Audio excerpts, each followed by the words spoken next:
Dhe ja, ku jemi të dashur me që bashk. E thash edhe kur u përshëndeta me mysafirët e blokut të parë që në pjesën e dytë, sy e vesh të hapën duhet t'i mbajnë sidomos studentët, të gjithë, pa dallim.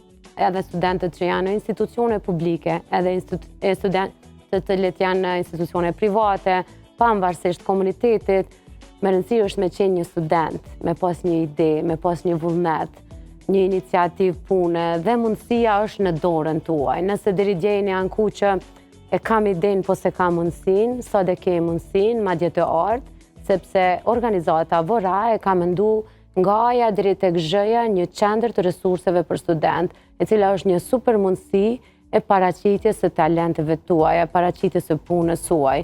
Ndoshta nga ajo qendër nesër do t'jeni një një gazetar, një aktor, një profesionist, një fushët të ndryshme me praktiken, me këshillat që merrni brenda asaj qendre, me punën që bëni, kur si dihet jetës, është mirë me shfrytzuar çdo mundësi.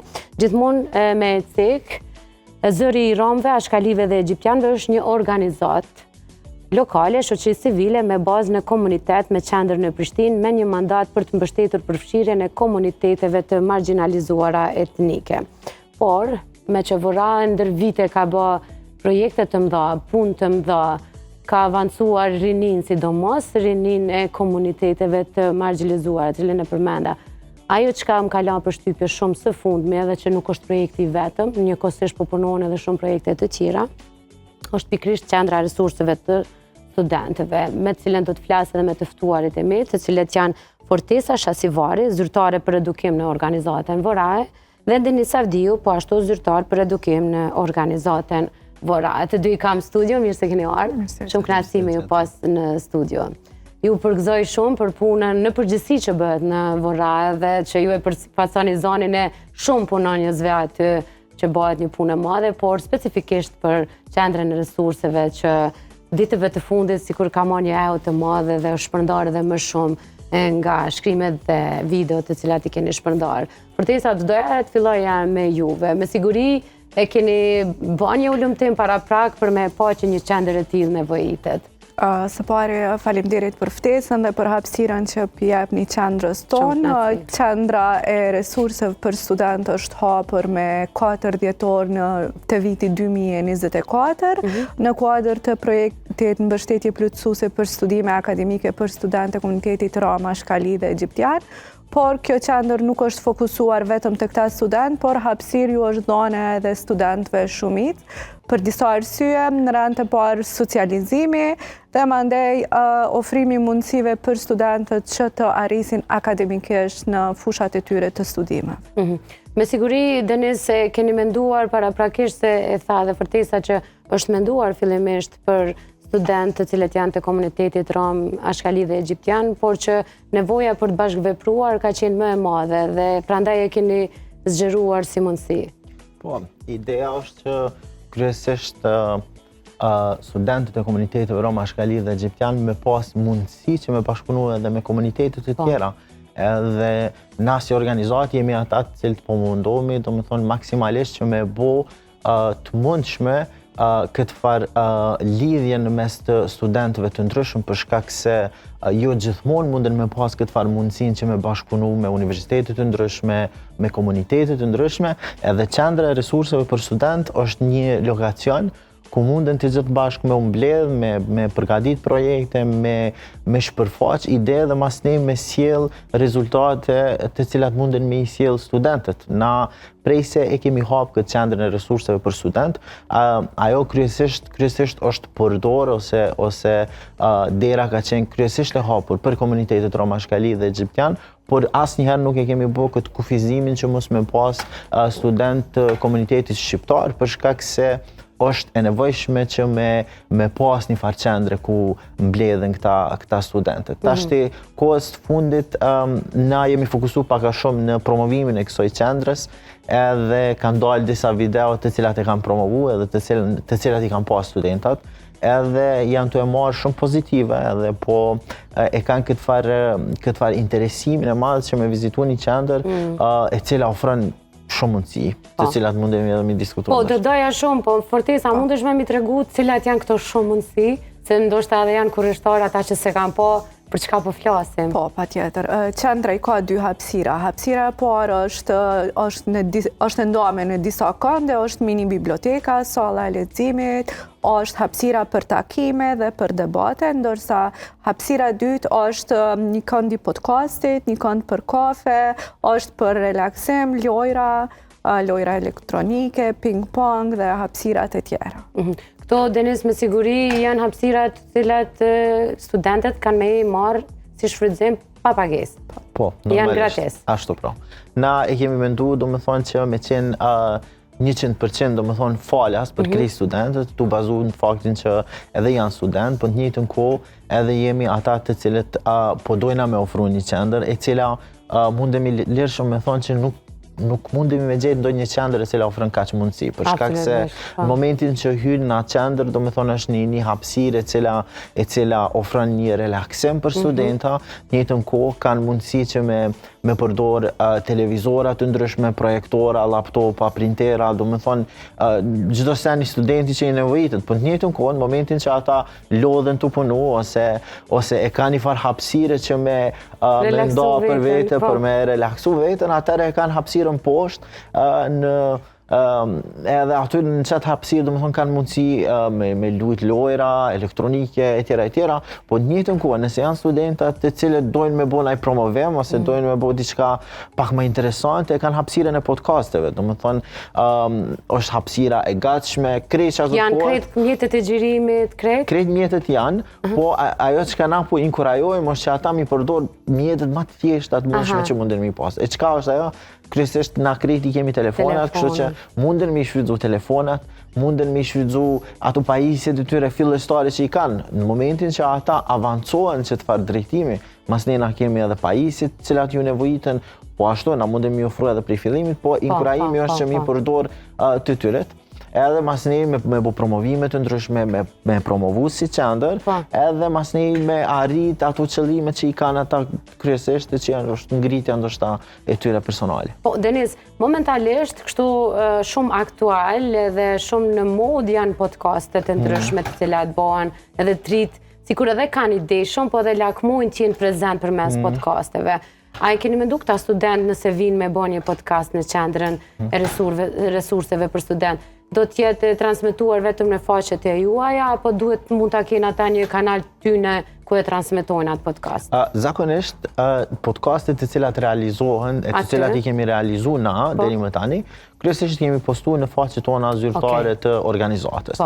Megjithatë, nuk është ajo e limituar, do më thonë, çdo student i cili donë me xhiru një podcast, atëherë ekziston mundësia që na me postu, po njëjtën kohë me postu edhe ata, ose me postu ata e mas ne na me bo share ose me shpërnda postimin e tyre, edhe mas ne me tregu pak a shumë si një rezultat i cili është arrit, për shkak se tash interesimi, si që edhe e përmende, për me xhiru diçka të re, për me bo diçka është kogja aktual, edhe studentat edhe të rit e kanë këtë farë nevojë ndoshta me tregu ndonjë ide ose me tregu për ndonjë projekt ose çka të qoftë, edhe në momentin që ata e shfrytëzojnë këtë farë hapësirën, ata e kanë këtë farë mundësinë me e promovu veten në kanale të ndryshme. Normalisht, mas ne në momentin që ata dojnë me shku më lart, atëherë mundën me shku në emisione, me tregu për iniciativat edhe idetë e tyre, kështu që hapësira ku me qenë, do më thonë, e hapur për këtë ata që kanë mendu diçka të tillë, megjithatë nuk kanë pas mundësit që me e realizu. Qendra e resurseve për studentë është një mundësi e hapur për krejt që ta studentë që kanë ide dhe dojnë me shpërfaq diçka që deri më tani nuk kanë arrit me. Për te sa ka ndoj kusht që duhet me plotësu këta studentë?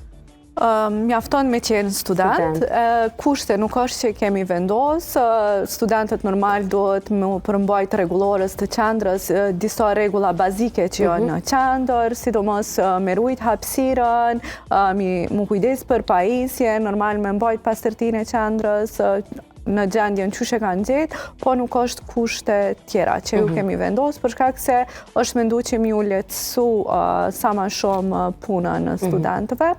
ajo që vlen me theksu është se dje kemi pas një grup të studentëve të gazetarisë që kanë marrë iniciativë me hap një mini portal dhe aktualisht kanë mungesë të një zyrës.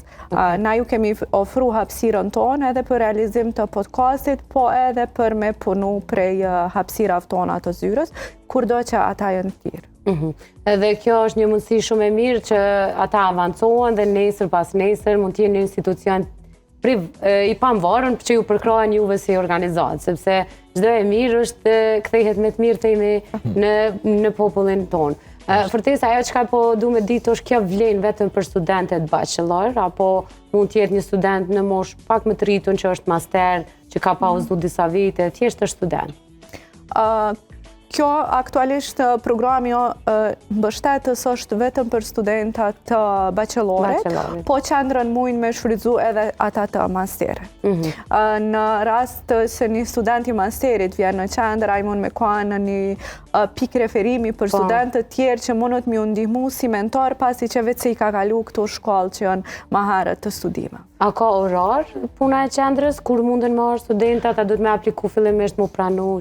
Realisht, orarin jena tu e bo prej 8-ve deri në 4, për shkak se është orar të cilin e praktikojnë anasi zyrtar të organizatës zëriron bashkalive dhe egjiptianëve, megjithatë, është tu diskutu që me ushty orari pak ma shumë, në mënyrë që studentat me pas pak ma shumë kohë që me shfrytzu qendrën, megjithatë për momentin është prej 8-ve deri në 4. Okej, ç'është është mënyra me qenë pjesë e qendrës? Çfarë kërkohet për aplikim, ose a ka një afat caktuar sa mund me qëndru si pjesë e qendrës si shfrytzues, 2 vjet, 1 vjet, 6 muaj? Po, qendra do me thonë nuk ka ndonjë kusht ose kufizim që duhen me sjell normalisht ta studentat, megjithatë normalisht studentat duhen me qenë studenta, e që me dëshmu që janë studenta në momentin që ata janë në studime, atëherë që ajo vetë e dëshmon faktin që ata munden me qenë pjesë e një qendrës së tillë, normalisht është sigurët ai numri studentave ditë mas dite është të urrite dhe qendra jonë, edhe pse është një hapësirë kogja e madhe, është të plotësu vazhdimisht.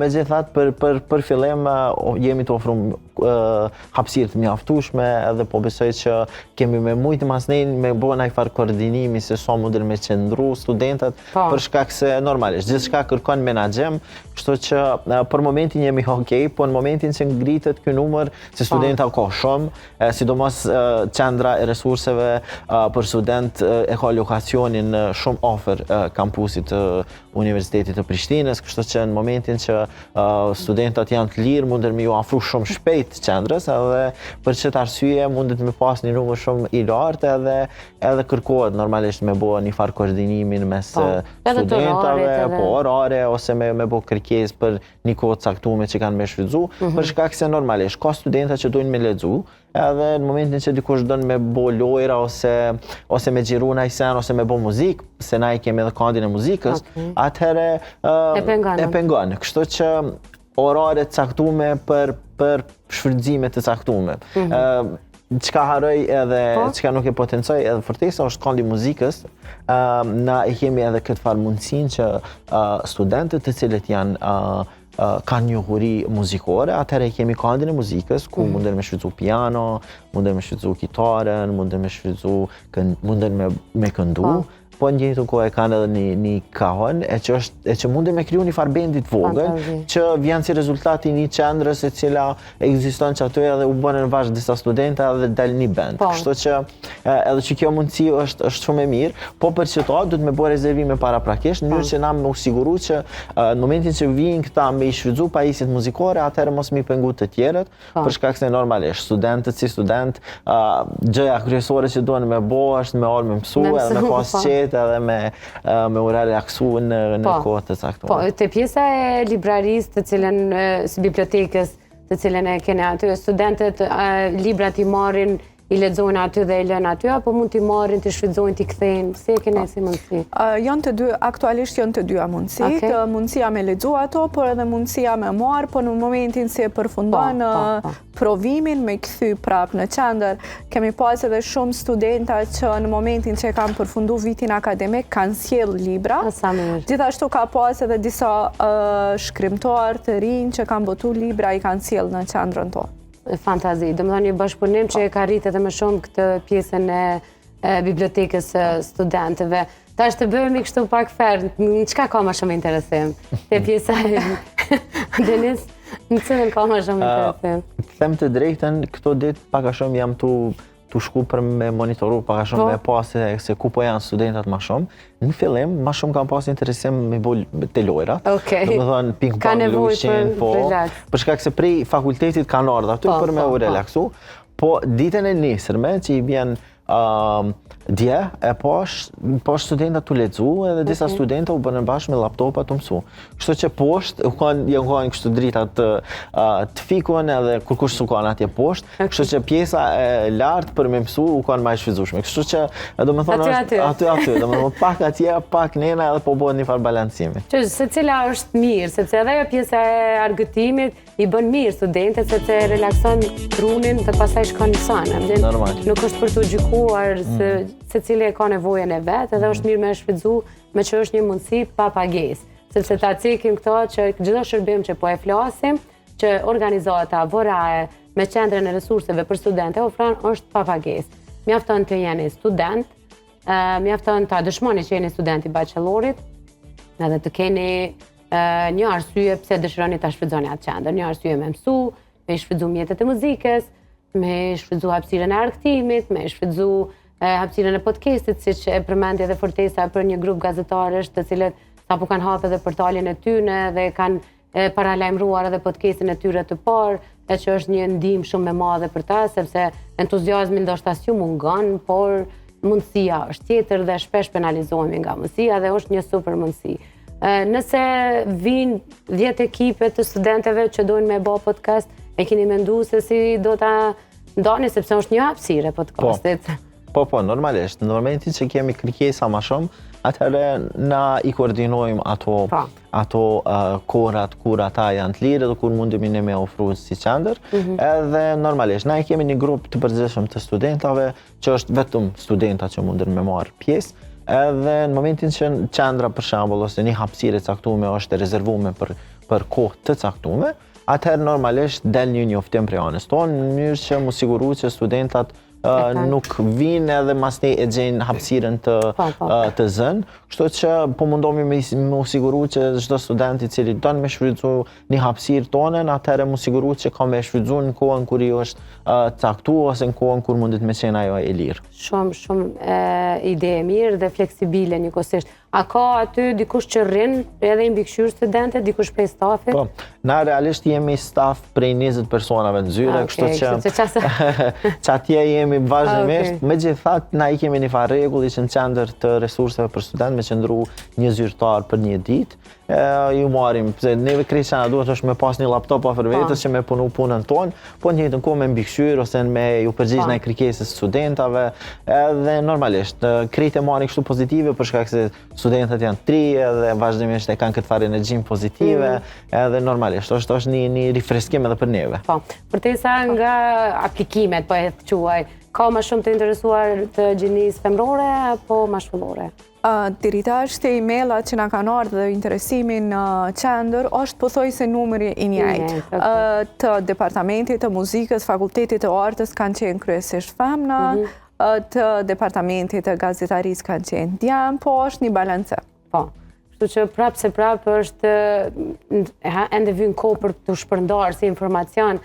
Të paktën mua sapo më ka ardhur informacione, e kam menduar që familja jone ka për obligim me i shërby qytetarëve me një lajm kaq të mirë, sepse kjo është një dhuratë që ju po ja bëni jo vetëm studentëve, po edhe prindërve të aty në studentëve, sepse po ja u heqni një barë shumë të madhe. Nëse një prind i cili nuk i ka mundësi financiare për m'ia pagu biblioteken ose një kurs muzikës ose një studio të podcastit ku ta diun, ai po e heq një barë morale që Voraj ka menduar për fëmijët e tyne dhe është një super ide, një super iniciativë, një super punë, si çdo punë tjetër që Voraj ka bërë dhe që ndër vite e ka mbështetur si OJQ për punën korrekte që bën karshi jo vetëm komunitetit rom Mashkalia Egjiptian, por në përgjithësi të shoqërisë kosovare. Çka vlen mu potencu është që programi jonë i studentëve përveç se e ofron qendrën e resurseve për student, ofron edhe trajnime edhe mundësi të ndryshme për student. Edhe në momentin që na i kemi një temë të caktuar, na angazhojmë trajner, edhe e sigurojmë hapësirën, edhe krejt, edhe mas ne bojmë thirrje në të cilën mundën me apliku studentët. Kështu që në momentin që studentët e ri regjistrohen me qenë pjesë të programeve tona ose ideve ose mundësive tona, atëherë atave që i përgjigjen me një përgjigje pozitive thirrjes tonë dhe mundën me qenë po ashtu falas në trajnime ndryshme, cilat mundën me sjell ngritjet kapaciteteve ose njohurive të tyre. Për shembull, së fundmi e kemi pas inteligjencën artificiale, diçka që është aktuale, kemi vazhduar me mbajt trajnime dhe takime të ndryshme të cilat kanë për qëllim ngritjen e performancës së studentëve normalisht. Si student gjithmonë ekziston që kjo hapësira e tyre që ata me e ngrit njohurinë e tyre për tema të ndryshme, edhe zakonisht është u marrë shumë pozitive për shkak se na përveç studentëve të cilët na vinë tash së fundmi, na i kemi edhe 110 studenta të cilët janë pjesë e programit të studentave tonë. Qëta studenta përfitojnë shumë mundësi prej anës tonë, përfitojnë tutorim, mentorim, për shembull nëse kanë pengesa me na i lanë caktuar, mundën me angazhu tutor që mas ne na ja u pagujmë, edhe mban orë ekstra veç me profesorin, një që me kalu një provim ose me ngrit një notë ose çka do që ju nevojitet. Për shembull, ju nevojitet në kurs, në ngritjet kapaciteteve në fusha të ndryshme. Prap krejt që duhen ata me bo, është me po veç një kërkesë, po flas veç për komunitetin Mashkalia Egjiptian, veç me bo një kërkesë, mas ne na paguajmë kurse të ndryshme, ose simpoziume, ose çka do që ju duhet, mënyrë që ata me i arrit ato qëllimet të tyre, mos me qenë, si me thoni, ndales, ajo pagesa që munden me bo ata ndaj asoj nevojës që e kanë. Po, a ka pas raste kur një student ose një person i cili ka përfitu për shërbimeve të Vorajs, po ka qenë qaq i mirë sa që ju e keni njohur si një talent dhe keni ftu edhe me punu me juve pastaj? Realisht po, na për momentin e kemi një zyrtare cila ka qenë përfituese e programit të studentëve. Dhe sot është kolege. Sot është kolege. Kështu që ju nesër mundeni me qenë pjesë e stafit të Vorajs, edhe është një super mundësi. Me të vërtetë e mendune në çdo detaj. Dhe lumtur shumë që mund të ndaj me shikues të familja jonë një mundësi kaq mirë për studentët, një kategori e shoqërisë që sado që mund të jenë të mirë, të zot, talent, entuziast, shpesh penalizohen prej rrethonave të ndryshme, e rrethona kryesore është kushtet financiare, hapësira për me pagu e të tjera që ju jeni duke siguru gratis. Unë shpresoj shumë që të aplikojnë sa më shumë student dhe të rritet numri atyre që përfitojnë. Me siguri keni menduar edhe me bo projekte mandej me ata student. Normalisht. Për si dihet. Faza e dytë e programit të studentëve vetë se përfundon në dhjetor të këtij viti, mandej fillon faza e tretë, ku na kemi me pas studentat aktual, po gjithashtu edhe studentat të ri. Çka vlen me përmend është gjatë aplikimeve për fazën e re kemi pas edhe shumë studenta shqiptar që kanë aplikuar dhe kanë thonë që pse na nuk i kemi një program të tillë se peshos sa pju lehtëson punën edhe jetën studentave të komunitetit. Na nuk ju ofrojna hapësirë dhe studentave normal shqiptar, po jo 100% sa është programi dedikuar për komunitetin rom Mashkali edhe Egjiptian. Kjo na ka shty mandej me marrë edhe shumë iniciativa që me bani bashkëpunim me gjithë studentët. Vorajs në fakt ka ndikuar shumë edhe sidomos tek komuniteti rom Mashkali Egjiptian në promovimin e edukimit. E dim që ndër vite ka qenë më pak të numri nxënësve të cilët kanë kërku me viju shkollën dhe Vorajs ka ndiku pozitivisht në ngritjen e numrit të nxënësve dhe studentëve dhe vetëdijsimin e prindve që fëmijët duhet të shkollohen dhe të edukohen. Me siguri këta mund ta thoni edhe ju që punoni tash sa vite në ato organizata. Po realisht Departamenti i Edukimit është një prej departamenteve ku jemi të fokusu maksimalisht që me pas sa ma shumë studenta, me pas sa ma shumë nxënësa, edhe mu siguru që me u parandalu sa ma shumë braktisje shkollore të cilat po ndodhen vazhdimisht. Tash, na vazhdimisht jemi të punu me fëmijë dhe me nxënësa. Do më thonë, tu fillu prej klasës të parë kur janë nxënësat, na bashkëpunojmë me ta edhe ofrojmë mundësi për ta. Klasë të 6, 7, 8, ekzistojnë qendrat mësimore, cilat i kemi në lokacione të ndryshme, ku ata shkojnë në mësime shtesë, mas ne për shkollat mesme, ne kemi pas bursën e cila është dhënë pothuajse për krejt nxënësat, cilat janë vetëse në shkollë të mesme. Normalisht që kjo bursë ka kalu tash në Ministria e Arsimit, megjithatë është një iniciativë që e kemi filluar edhe ka qenë ndoshta një arsye plus që nxënësat me vazhdu shkollimin e mesëm, edhe normalisht ndikojnë qëto mundësit që jemi të i ofruar. Më pas ajo që kemi bo për këta nxënësat cilat i përfundojnë shkollimin e mesëm, kemi vazhdu me programin e studentave që kemi ofru pajisje teknologjike, do më thonë si student kreqa ju nevojitët është me pas një laptop, edhe normalisht me pas edhe libra. E qëto dyja na i ofrojmë falas për kej studentët cilat janë pjesë të programit të studentëve tanë. Kështu që vazhdimisht jemi ata të cilët po mundomi që duke fillu prej shkollimit të hershëm deri te ai finali jemi ata të cilët bashkëpunojmë me studenta, ju ofrojmë mundësi, më pas në momentin që ata i përfundojnë studimet, automatikisht gjejmë mundësi për ta që me gjetë një punë e cila lidhet me profesionin e tyre, punë e cila është me një program tjetër që e kemi në njëjtën kohë, e që është punë praktike 6 mujore që e paguajmë na për 6 muj. Thjesht kreqa kërkohet është ata me pas një ide edhe me pas një vizion se ku po dojnë mu angazhu, edhe mas nej për 6 muj na jemi ata të cilët financojmë që ata me bojnë një punë praktike. Në momentin që ata tregohen si të suksesshëm, automatikisht ata e kanë mundësinë që me qenë pjesë që ati institucioni, kompanie ose kudo që janë të angazhuar. Kështu që për neve është shumë i rëndësishëm edukimi, për shkak se edukimi është diçka jo shumë aktive, sidomos te komunitetet romashkali egjiptian, edhe na po dojna që ka ndryshime pozitive në këtë aspekt. Në këtë aspekt, sidomos viteve të fundit, ka ndryshime shumë, për shkak se po ofrojnë shumë mundësi, po ofrojnë njohuri. Thjesht ata që përfundojnë shkollimin e mesëm nuk dinë as ku është një universitet i saktuar. Po për çet arsye na në momentin që ata janë maturantë edhe përfundojnë shkollimin e mesëm, po edhe paraprakisht na takohemi me ta, edhe ju prezantojmë mundësitë e ndryshme të studimeve. Kështu që për neve është shumë pozitive në momentin që sigurojmë prej një shkollës ose prej 20 nxënësave sigurojmë që ata që bindën thjesht që me vazhdu studime, edhe normalisht, mas ne na jemi ata të cilët i shtyjmë që mi përfunduar. Po, edhe një pyetje të fundit, mund të ndihen të diskriminuar komuna tjera, kjo është vetëm në Prishtinë, a e keni menduar vërtet diçka në komuna tjera të tillë? Realisht qendra është vetëm në Prishtinë, po ka studenta që studiojnë edhe komuna tjera edhe që vinë.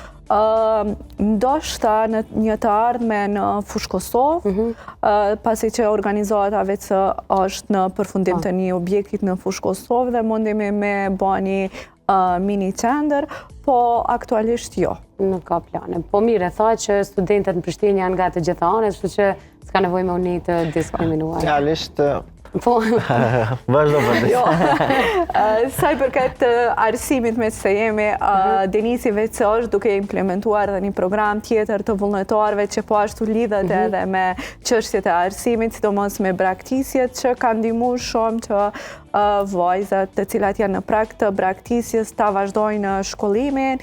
Këtë program jemi të e hap edhe një aplikacion, ashta Denisi mund me tregu ma shumë, ose në një emision të ardhë. Po, patjetër. Unë jam shoj komplet emision. Në çështjet e arsimit jemi të fokusuar si organizat. Po Denis, në pika shkurta sepse patjetër se do të vish prapë.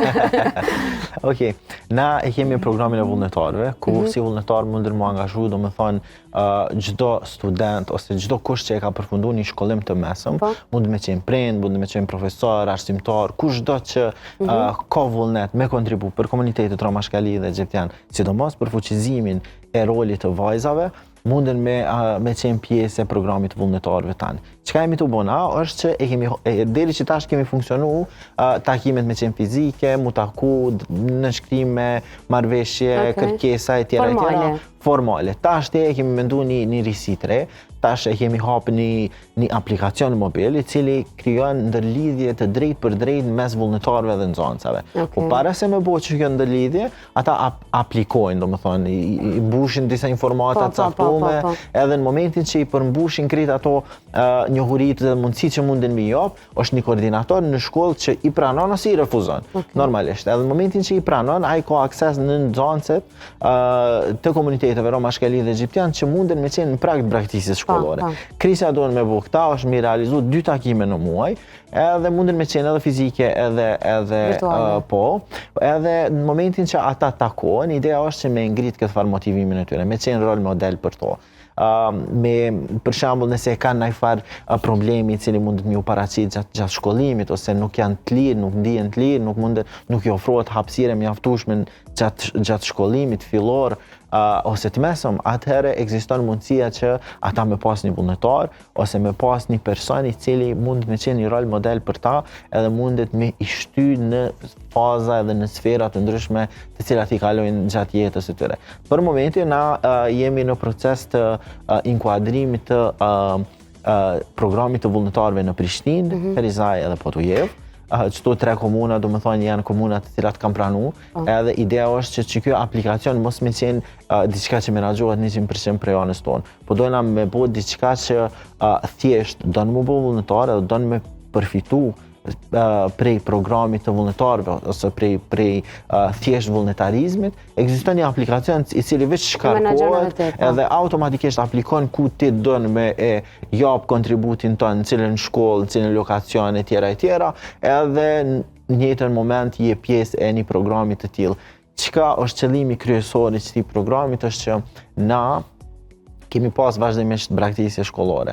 Sidomos nëse flasim statistikisht, nëse për shembull 100 nxënësa i kanë filluar klasën e parë, vetëm 30 prej tyre kanë përfunduar shkollën e mesme. Kështu që është një numër jashtëzakonisht shumë i lartë i braktisjeve shkollore.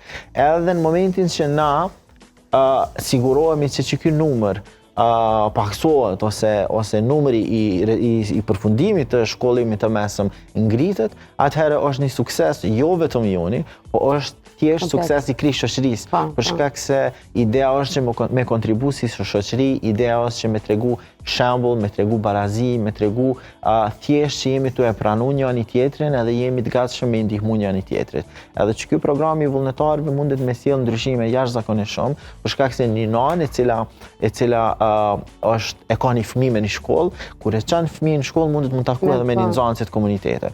Gjë që nuk i merr as pak kohë, i merr ndoshta 10, 15, 20 minuta thjesht, ajo nxënësja me e kuptuar se dikush është tu mendu për to, dikush po interesohet, thjesht e ka një motiv, edhe normalisht ngritet që ky vullneti, për shkak se krejt që ka mungon, edhe njëra prej arsyeve kryesore pse po vjen drejt braktisjet është që po mungon ky motivi, domethënë mungon motivi, mungon hapësira, e çet motiv na si shoqëri duhemi me jap, edhe ekziston që kjo platformë, ekziston që kjo mundësi që me qenë pjesë vullnetarët, edhe me e shty si proces, edhe me bo aktiv pothuajse në çdo komunë të Kosovës. Të Kosovës. Unë i ftoj krejt ata që po na ndjekin dhe kanë interesim të jenë pjesë e vullnetarëve të këtij aplikacioni, të drejtohen tek në Facebook dhe në Instagram Vorae, ose Zëri i Romëve, Ashkalive dhe Egjiptianëve në të dy rrjetet sociale, edhe në Instagram edhe në Facebook nëse zgaboj, janë të njëjtat. Po, në Instagram është Vorae NGO. Okej, në Instagram e keni Vorae NGO, ndërkohë në Facebook mund ta gjeni me emrin e plot siç e thash, i shkruani mesazh, interesoni për cilën do pjesë të bisedës që patëm, sepse ndam disa prej punëve të cilat po bëhen, qëllimisht po e them disa sepse ka ende punë që po bëhen dhe do të plasohen shumë shpejt. E thash që në fillim bisedës që Vorae është një prej organizatave më aktive që çdo herë është duke bërë diçka për shoqërinë, sidomos për komunitetin rom egjiptian Ashkali. Denis, Fortesa, ju falenderoj shumë për kohën edhe ju përgëzoj edhe një herë publikisht për këtë punën që komplet ekipa e Voraes po bën. Faleminderit shumë, ishte kënaqësi. Shumë kënaqësi që ju pata. Ju pres prap edhe para të fillon me emisionin, i thash që do një me arë me shpalos këtë programe, Denizit Aliril shana studion, vi me mojnë vetë emisionin, kështu që prej nëse së më shenin e herë, dinet që Denizi ma ka marrë emision. Pak shaka. E tash shkojmë në kuzhinë, nutricionistja dhe dietologja Alblena Shabani Lazi, më duket këtë javën e ka lënë të menu, qysh me jam ndru shprehit njerëzve.